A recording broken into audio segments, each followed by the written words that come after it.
ایوب علیه السلام الگوی صبر و شکرگزاری بود. ایوب علیه السلام در رفاه کامل زندگی میکرد. 7 دختر و 7 پسر داشت. خداوند آزمایشش کرد، تمام ثروتش رو ازش گرفت. 7 دختر و 7 پسرش رو هم ازش گرفت. دچار بیماری سختی کرد که مردم به خاطر بیماریش ازش فاصله میگرفتند. 17 سال در این سختی بود. 17 سال تحمل کرد. فقط یه چیزی گفت: خدایا رنج و سختی زیادی به من رسیده و تو مهربان ترین مهربان‌هایی. به خاطر این جملهش خداوند تمام چیزهایی رو که ازش گرفته بود 2 برابرش رو بهش برگردوند.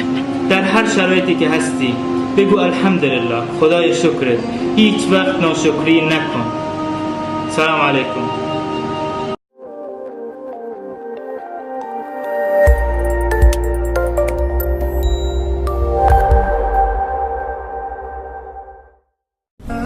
یادمون باشه وقتی کسی رو به خودمون وابسته میکنیم در برابرش مسئولیم.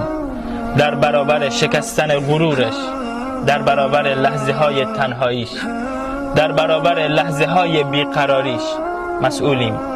کسی که چشم به راهه از کسی که تو راه خسته تره. کسی رو چشم به راه نذار وقتی بهش قول میدی. چه زیباست وقتی از زندگی کسی رد میشیم، رد پای قشنگی از خودمون به جا بذاریم. گوش بده. چرا الله متعال ابلیس رو از رحمتش محروم کرد؟ چرا؟ چون ابلیس از بزرگی و کرامت انسان خودداری کرد. پس چطور اجازه میدی کسی به اسم عشق، به اسم دوست داشتن بیاد و با احساساتت بازی کنه؟ سلام علیکم.